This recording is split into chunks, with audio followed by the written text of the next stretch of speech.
Selamat datang di channel Wiro Cebong. Jangan lupa untuk subscribe, like, dan share video ini. Pak Harto, penghinaan terhadap agama seperti yang terjadi pada zaman Orde Lama, masa Bung Karno yang terhormat, tidak terjadi. Kalau terjadi langsung dihukum, sehingga masyarakat tidak geger. Ada namanya Arswendo Atmowiloto, membuat satu majalah monitor, terkenal anak-anak muda beli. Saya juga ikut berlangganan itu. Tiba-tiba satu hari beliau buat polling. Ini dia tokoh paling populer se-Indonesia. Ini dia tokoh paling populer. Gitu ya kira-kira. Headline itu. Siapa paling populer? Yang nomor satu adalah Pak Harto. Nabi Muhammad nomor sekian. Nomor 11 atau nomor berapa? Langsung se-Indonesia geger. Majelis Ulama bergerak untuk berbicara. Langsung Arswendo ditangkap dan dijatuhi hukuman di pengadilan 5 tahun penjara. Nggak main-main. Betul-betul. Sehingga orang kapok, nggak berani menghina. Bukan main-main, main yang bukan-bukan. Pak Tengku, kayaknya saya harus mengingatkan Anda banyak hal. Anda sepertinya melakukan plot twist yang kurang sempurna, Pak. Banyak yang mesti saya ingatkan kepada Anda tentang Pak Harto. Berbicara tentang penistaan agama dan sebagainya. Tentang Arswendo Atmowiloto yang menurut Anda dianggap sebagai prestasi Pak Harto karena dihukum 5 tahun. Yang pertama, Anda masih ingat tahun 95 ketika Harmoko menjadi Menteri Penerangan dan dia menjadi dalang. Lalu dia memplesetkan ghairil maghdubi walad dolan-dolan. Dihukum nggak sama Pak Harto? Tidak. Harmoko tetap menjadi Menteri Penerangan. Bahkan media yang menayangkan berita itu pada akhirnya terkena peringatan dan sampai 3 hari tidak terbit, Pak. Ini Anda harus ingat. Bapak tahu, monitor itu 30% sahamnya dimiliki oleh Harmoko. Pemerintah akhirnya tidak bisa lepas tangan dengan kasus itu karena apa? Karena desakan umat Islam yang sangat besar ketika itu. Pada awalnya, ini kalau Anda ingat, pemerintah tidak bergeming oleh kasus itu. Tapi kemudian karena desakan yang luar biasa, umat Islam tahu siapa pemilik monitor. 30% dimiliki oleh Harmoko, 40% dimiliki oleh Gramedia Group. Ini bisnis besar, industri. Menteri Penerangan pula yang mempunyai sahamnya di situ sebagai komisaris utama. Ini juga Anda harus tahu. Itu tekanan publik. Pemerintah tidak punya pilihan untuk akhirnya melepas itu karena hukum. Jangan kemudian itu dibaca sebagai prestasi Soeharto.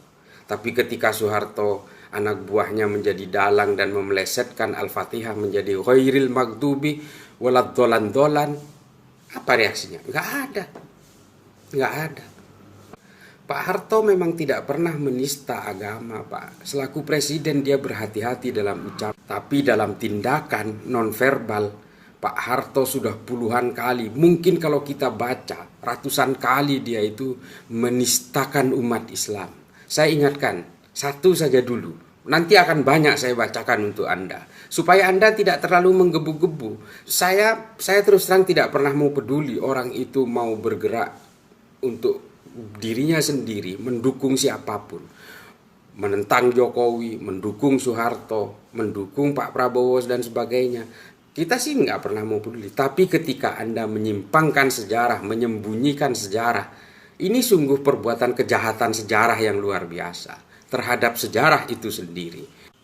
Pak Tengku ingat Abu Yadim Yati. Beliau adalah seorang tokoh karismatik dari Cidahu, Pandeglang. Beliau ini pada pemilu 1977 dipaksa oleh sebagian aparatur negara di Pandeglang untuk mendukung Golkar, tapi beliau tidak mau. Apa yang terjadi?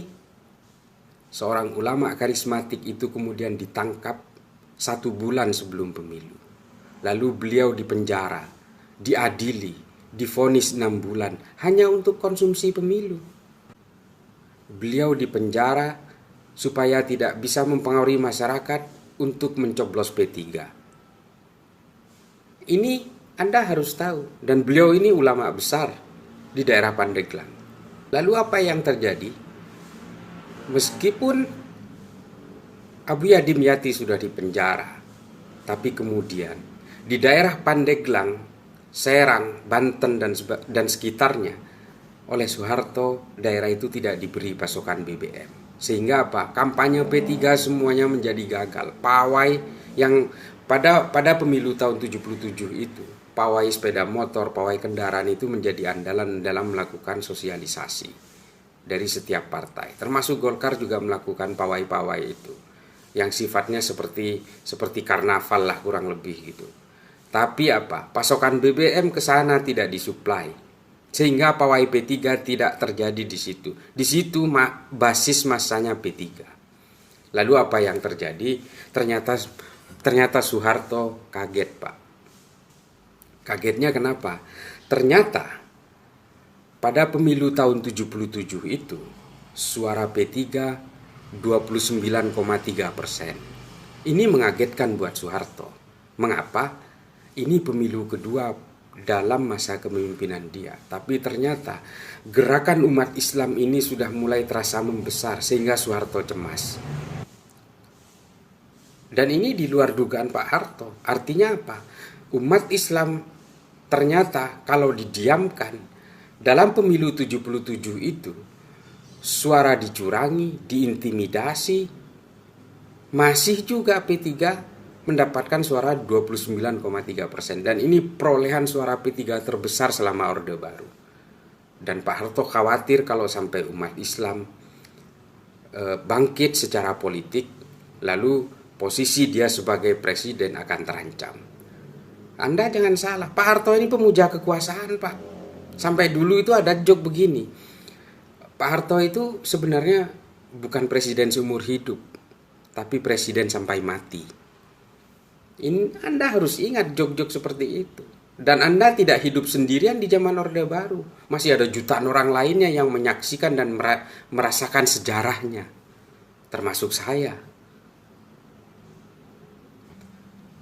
Rasa cemas Soeharto atas hasil pemilu 77 karena suara P3 itu membesar. Ada kecenderungan membesar. Lalu kemudian apa? Semua aparat semakin beringas terhadap umat Islam. Ini yang akan saya ingatkan Anda tentang umat Islam yang digencet, dihajar, diinjak, dibunuh, ditembak, dibakar pada zaman Orde Baru. Saya ingatkan ini. Ini Anda pemuja Soeharto, saya ingatkan kejahatannya. Saya bukan berarti membenci Soeharto secara personal, tapi saya membenci rezimnya. Semoga dosa-dosa beliau diampuni oleh Allah. Dan juga amal-amal beliau semoga diterima oleh Allah. Pak Harto saya yakin selain dosanya juga punya amal baik. Beliau juga sempat membangun masjid di Bosnia. Saya tahu itu. Dan itu semoga menjadi amal dia. Selain kejahatan-kejahatan dia juga akan ada perhitungannya di yaumil hisab. Lalu ternyata timnya Pak Harto ini melakukan analisa. Di mana sih suara P3 yang besar itu? Ternyata tetap di daerahnya Abuya Dimyati. Di daerah Pandeglang, daerah Banten, dan sekitarnya. Anda ingat Kiai Sarmin. Ternyata meskipun Abuya Dimyati itu dipenjara oleh Soeharto, ternyata di sana itu ada satu tokoh yang memang tidak dikenal sebelumnya bernama Kiai Sarmin. Dia ini kiai kecil, kiai lokal lah istilahnya. Lalu kemudian apa? Kiai Sarmin itu ditangkap, diinterogasi, diintimidasi. Karena apa? Ternyata Kiai Sarmin berceramah dari kampung ke kampung memang menyuarakan P3 untuk umat Islam. Dan juga menentang program KB dari pemerintah. Karena oleh Kiai Sarmin dianggap KB ini bertentangan dengan ajaran Islam. Satu hal juga, mengapa Kiai Sarmin itu ditangkap, diinterogasi, diintimidasi? Karena Kiai Sarmin menentang SDSB. Nah, Bapak ingat SDSB? Itu di zaman siapa? Zaman Soeharto, Pak. Pak Harto dikelilingi oleh mafia judi. Lalu Pak Harto dikompori melalui Menteri Sosial untuk membuat surat keputusan Menteri Sosial tentang SDSB. Sumbangan dana sosial berhadiah. Saya ingatkan lagi, hanya di zaman Soeharto judi itu dilegalkan melalui kupon-kupon berkedok sosial. Untuk adik-adik saya generasi muda yang tidak tahu SDSB, SDSB itu seperti togel zaman sekarang, toto gelap yang ditangkap-tangkapin oleh polisi karena memang melanggar KUHP kita. Tapi di zaman Soeharto itu semua tidak ada artinya. Lalu apa yang terjadi? SDSB itu adalah judi, jelas judi. Orang-orang kecil, tukang becak, buruh panggul, uangnya disedot ke pusat. Diberi mimpi, suruh nombok, menerka-nerka nomor, angka, lalu dia bayar. Dalam 2 atau 3 hari diundi di Jakarta, apabila nomornya sama, lalu kemudian penombok diberi duit sekian kali lipat. Ini judi. Semua ulama mengatakan itu judi. Dan Kiai Sarmin ditangkap gara-gara itu. Dan banyak kemudian kejadian-kejadian termasuk saya digelandang ke Koramil Kebayoran Lama, diinjak kepala saya oleh tentara hanya karena memprotes SDSB. Teman saya almarhum Nuku Sulaiman juga ditangkap gara-gara itu. Banyak sekali ratusan mahasiswa yang memprotes SDSB ditangkap oleh rezim Soeharto. Karena apa? Karena menentang judi. Ini saya mesti ingatkan kepada Anda, Pak. Anda, Pak Zul, ya saya ingatkan. Anda ini menjual ikan, tapi jangan lupa. Ikan itu tidak semuanya daging, Pak. Ada sisiknya, ada siripnya, ada tulangnya. Juga ada amisnya. Sampaikan semua kepada rakyat. Jangan hanya daging-dagingnya saja yang disampaikan. Memang ada file bisa berenang. Nggak ada yang bisa. Dan masih banyak lagi sebenarnya kisah-kisah tentang ulama yang digencet di zaman Soeharto. Hanya sederhana. Karena tidak mau memilih Golkar. Karena tidak mau mendukung Golkar, Pak. Anda tentunya ingat. Bukannya nggak ingat. Tapi yang Anda bacakan itu yang harum-harum saja. Karena apa? Karena Anda penjilat. Anda penjilatnya Soeharto dan keluarganya sekarang. Soeharto nggak mungkin dijilat, udah ada di kuburan. Allah yarham. Saya juga sering mengirim Al-Fatihah buat beliau. Semoga dosa-dosanya diampuni. Tapi Anda sudah keterlaluan karena menyembunyikan sejarah. Apa saya mau baca bagaimana penjemputan Daud Bereh dari Aceh ke Jakarta? Daud Bereh diduga dia mendukung GAM, padahal tidak. Karena apa?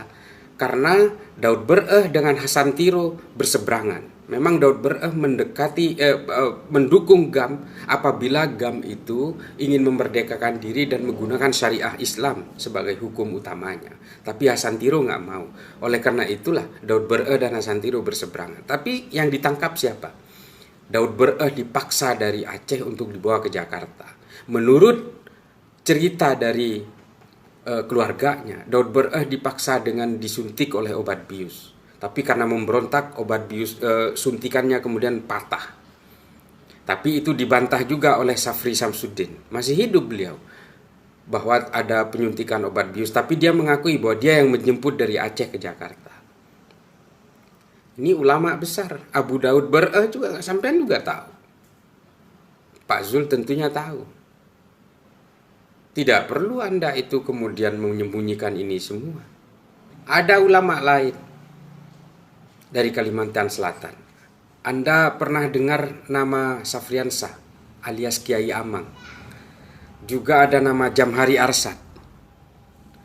Keduanya ini adalah karyawan Departemen Agama, Pak. Tapi karena tidak mau diajak terlibat untuk mendukung Golkar, lalu Kiai Amang dipecat. Kemudian yang satu lagi Jamhari Arsad dimutasi ke daerah Barito Kuala, daerah yang terpencil yang tidak ada listrik dan sebagainya itu. Anda ingat, dua-duanya ulama, orang Islam. Jadi Pak Tengku harus objektif, Pak. Bagaimana perlakuan Soeharto terhadap umat Islam? Apa mau saya baca semua? Oke. Dalam postingan saya yang lain saya pernah memberikan gambaran tentang peristiwa Priok. Saya mau bacakan sekali lagi kepada Pak Tengku agar Pak Tengku ingat peristiwa Priok.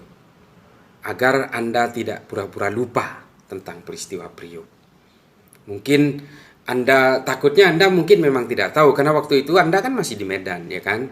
Mungkin di Jakarta Anda tapi dari jejak digital Anda sudah pakai sorban. Artinya seharusnya kejadian-kejadian ini di masa-masa Pak Harto ini Anda seharusnya tahu. Mungkin waktu itu Anda masih belum sepopuler sekarang. Sekarang kan Anda ngetop. Mungkin zaman dulu tidak begitu ngetop, tapi Anda kan udah pakai sorban waktu itu. Ada kok jejak digitalnya. Waktu salaman sama Soeharto sambil nunduk itu kan. Saya ingatkan kepada Anda bahwa banyak kejadian. Ada Talang Sari, Pak. Ada gerakan Usroh, ada Jamaah Imran. Saya ingatkan satu-satu, sabar. Di Jawa Tengah itu waktu itu ada gerakan Usroh namanya, yang dimotori oleh Abdullah Sungkar. Lalu di situ juga ada nama Abu Bakar Ba'asyir, ada Abdullah Tufail dan sebagainya.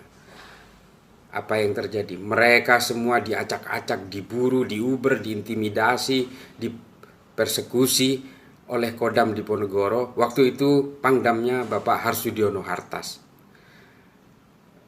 Lalu apa? Abdullah Sungkar dan Abu Bakar Ba'asyir dipenjara. Setelah bebas, mereka kemudian pergi kabur ke Malaysia.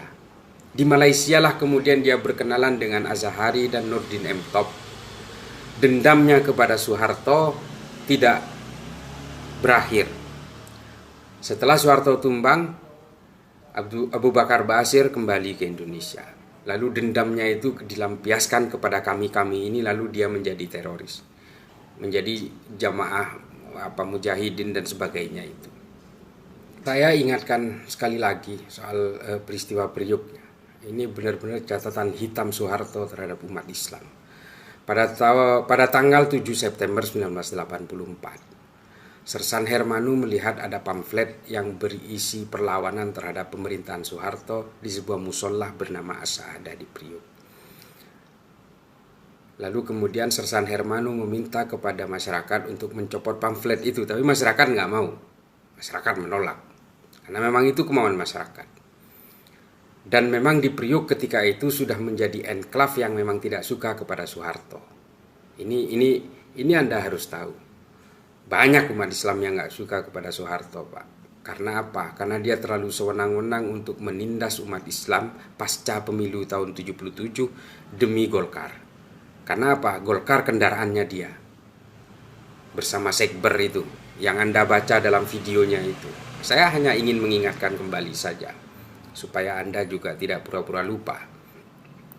Tapi kemudian, karena warga tidak mau mencopot itu, keesokan laginya Hermanu kembali bersama Samin.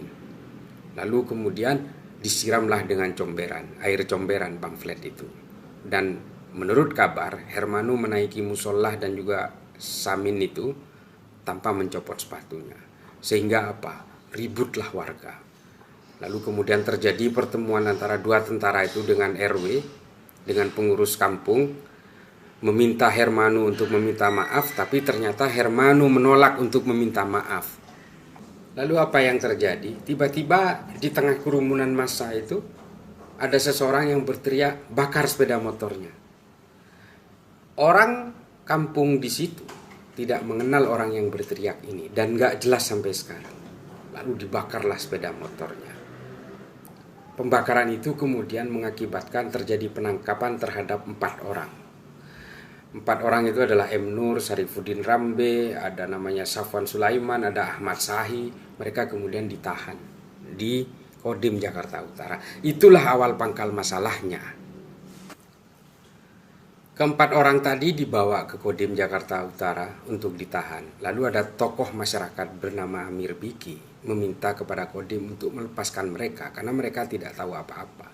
Coba bayangkan, yang meneriakkan bakar juga orang lain yang tidak dikenal oleh warga sekitar.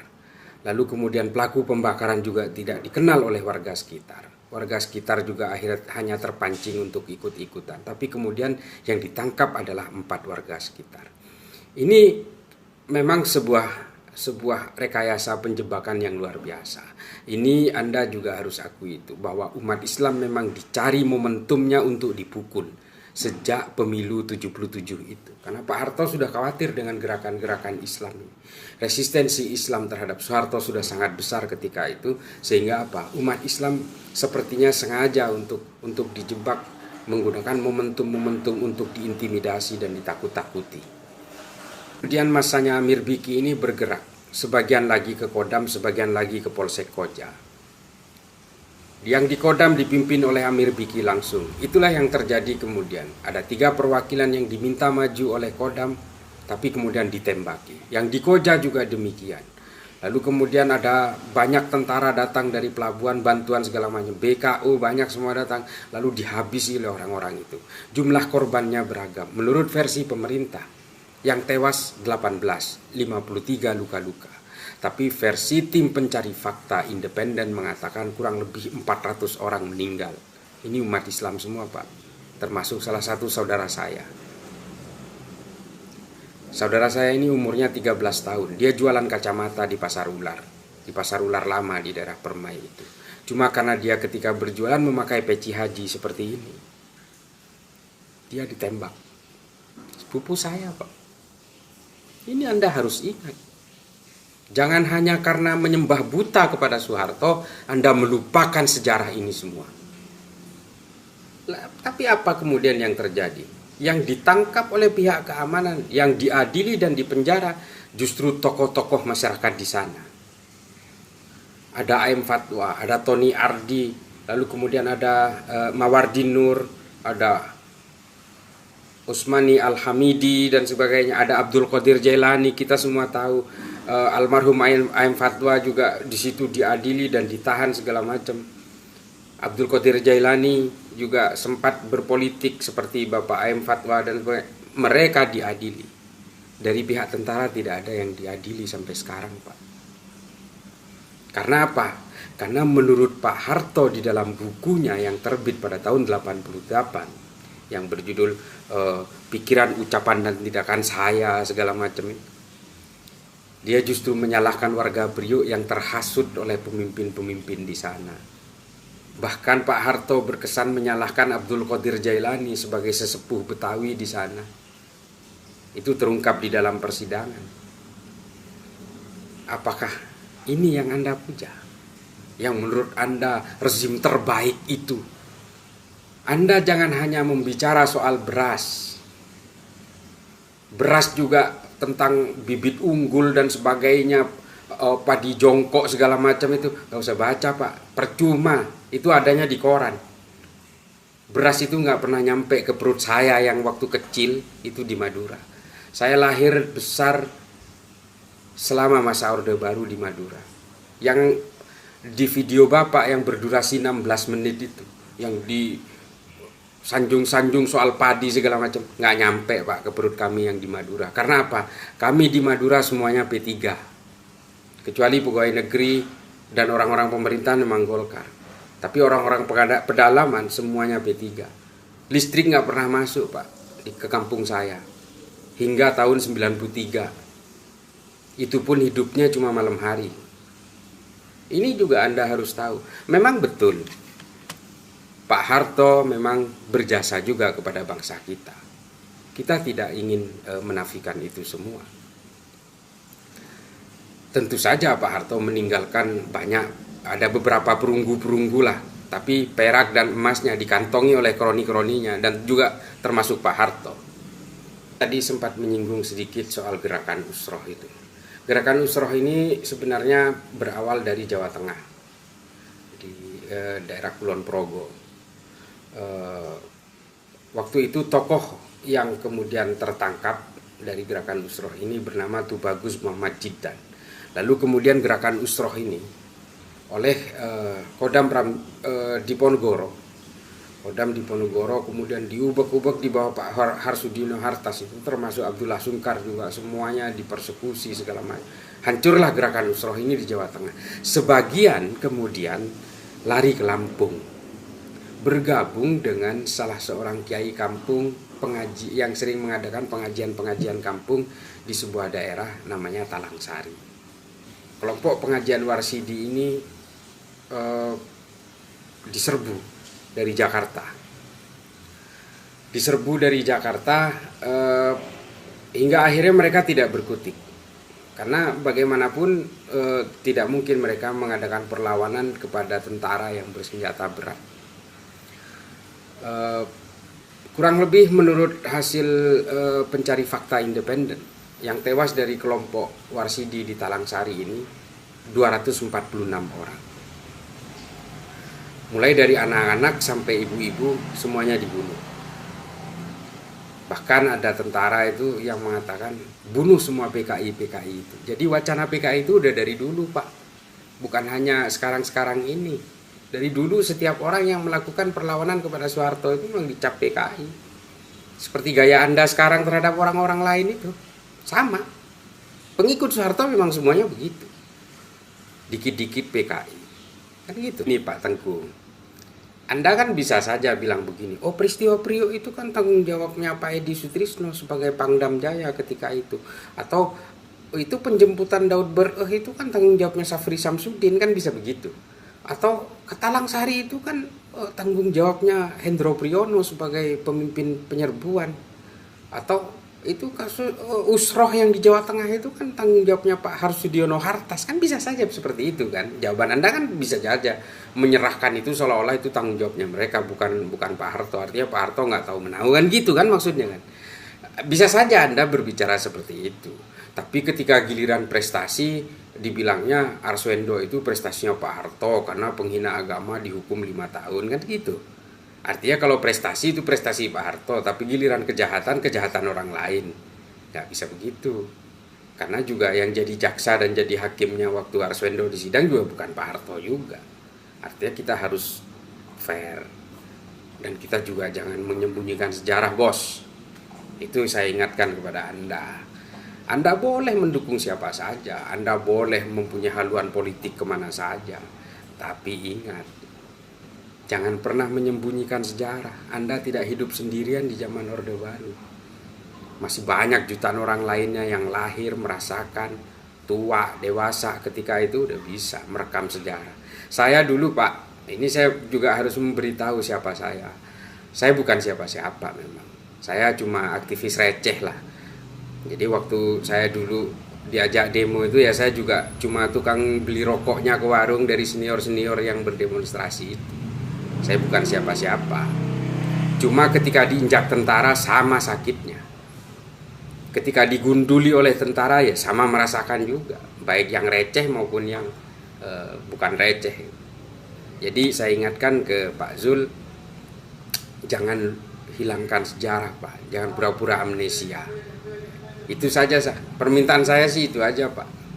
Kalau mau buka-bukaan sejarah silahkan. Kapanpun saya buka, mau live di IG, dimanapun. Saya bukan pansos Pak, saya bukan panjat sosial. Saya hanya gerah kalau ada sejarah yang dihilangkan.